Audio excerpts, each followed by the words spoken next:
All right, it is the Free Speech Union now bringing you the traditional Free Speech Forum, which is usually on a Friday to compete the friss of this, but it's a Thursday because tomorrow is Matariki. And we are joined by former chair of the Oranga Tamariki Advisory Board and businessman of some note, Matthew Tukaki, and Auckland restaurateur and hellraiser, Leah Molloy, and they are both with us in the studio. How are you both? Welcome to the show. Morning, good to be with you. Morning Leo, to you both. You've been watching, can I just ask you first of all, Leo, you've been watching local government all over New Zealand, double-digit rate increases. Auckland's the exception to that, it would appear. Yeah, okay, well, I'm still trying to support Wayne and the council, so let's agree that I'll sit on the fence on this one. I'm not entirely convinced that they've navigated their way through these particular problems terribly well, but Wayne's doing his best with a slightly dysfunctional council, like most councils, not a patch on Wellington, of course, but as you were, let's just agree that I won't comment. Particularly, I don't want to make an enemy out of this. I've got a little bit of political capital left. I don't want to burn it all today. Matthew, where are you based, Matthew? I'm based in Auckland. Oh, so, okay, same. You got the same mayor, same council then. How do you think Wayne's going? Well, to be frank, I think they're all a pack of clowns, and if I had my way, we'd get rid of local government once and for all and just save ourselves a ton of money, Michael. And unlike Leo, I don't have to sit on the fence. I think the Auckland City Council is still doing appallingly. I think it's a group of clowns in search of a circus. And quite frankly, I do not believe the numbers in terms of the rates increases. Okay, so they might have limited it this year, but let's face it. Auckland is a growing and developing city. The sooner we put truth to the cost that it takes to maintain a city this big, then the better off we're going to be. And that means also having a hard and tough conversation with central government to say, look, you know what, you fellas, get your hands off Auckland. You don't know how to run it. You're based out in Wellington, and let's face it, you can't run that for a sake of good. Yeah, that is a common refrain, though, right throughout New Zealand at the moment. Some councils, I think, are 20% plus. They're all blaming central government because they're saying they have to do infrastructure that they should have done decades before. Leo, is Matthew right, though, that it's time for a radical overhaul of local government full stop in this country? Well, as you know, we had a radical overhaul here with Rodney Hyde in 2010. He's your mate. I've tried to engage with Rodders about this, and he won't talk about it. But the CCO system, I don't think, has worked particularly well at all. Iki Panuku seems to be, well, they're reasonable to me, but they seem to be unable to use our assets for the benefit of the wider community for social improvements. I noticed yesterday that Iki Panuku is now in the advertising game on behalf of one of the hospitality precincts known as North Wharf up here. So I don't think that model works. Have you got a better model than CCOs and super cities? I don't know. Whatever you try, it seems to fail. I think the fundamental problem is that councils are too busy trying to tell other people how to live their lives rather than focusing on their core services that they're supposed to supply.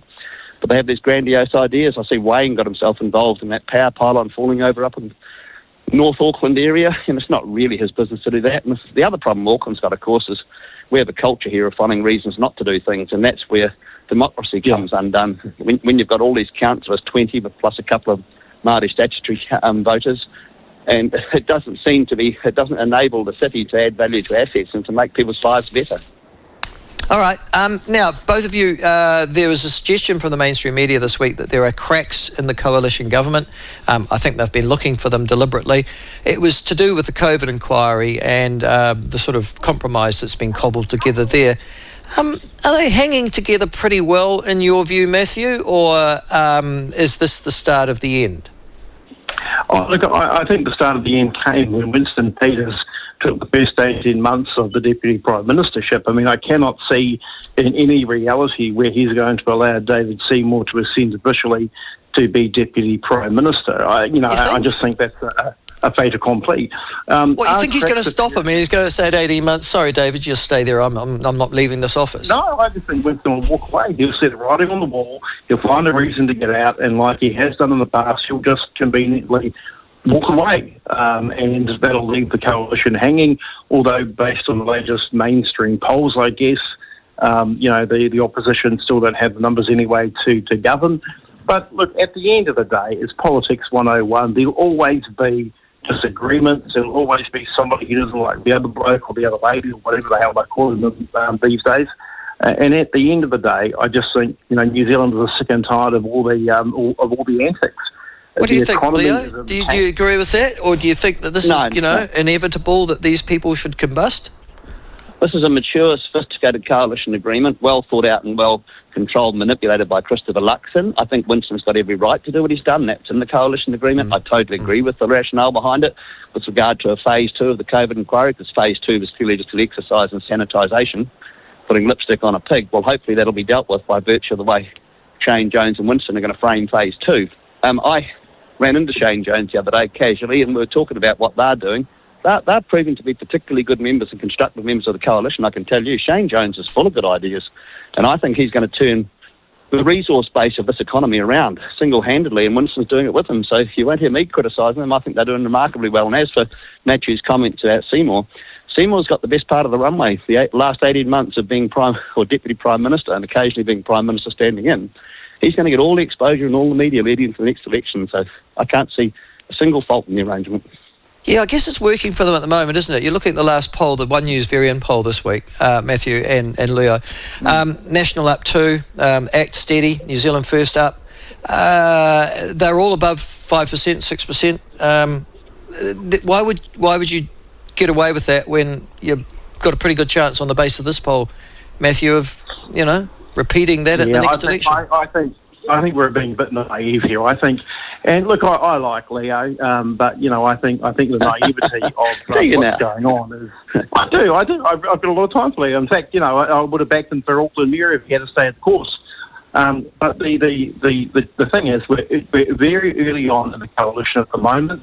They're facing their first natural disaster. I don't agree with Leo in relation to the resource-based activity and development that Shane Jones has got planned. For no other reason, Michael, than we're talking about a very minuscule return to the economy that is also unproven. We're talking in some cases less than 3% of royalties to the taxpayer. So I think all these things, all these grandiose ideas and plans come unstuck soon enough.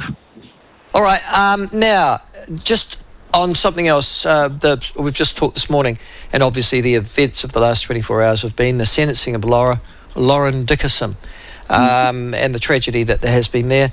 We're now discovering that 18 years isn't 18 years, that she can be paroled after 6. I'm interested in both you gentlemen. You've both got children, yeah? I've got 5 of them, yeah. Yep, and Matthew? No. You don't have children? Okay, well, that's interesting. All right, well, that's good to get that different perspective. Is there a natural sympathy for Lauren Dickerson in this particular case because she's a woman? Can women play the mental health card better in front of courts, as Gora's Garriman will today, than men? Your thoughts, Leo? This is a tragedy of Shakespearean proportions. Based on what I was told last night, I had a wee look at this case, and it's just dreadful. I mean, you can't have anything but sympathy for that woman. I mean, she has to be mentally ill at the extreme end of the scale. She was under treatment when she came in here as an essential worker. She even complained about the way she was analysed and had to divulge her medical records.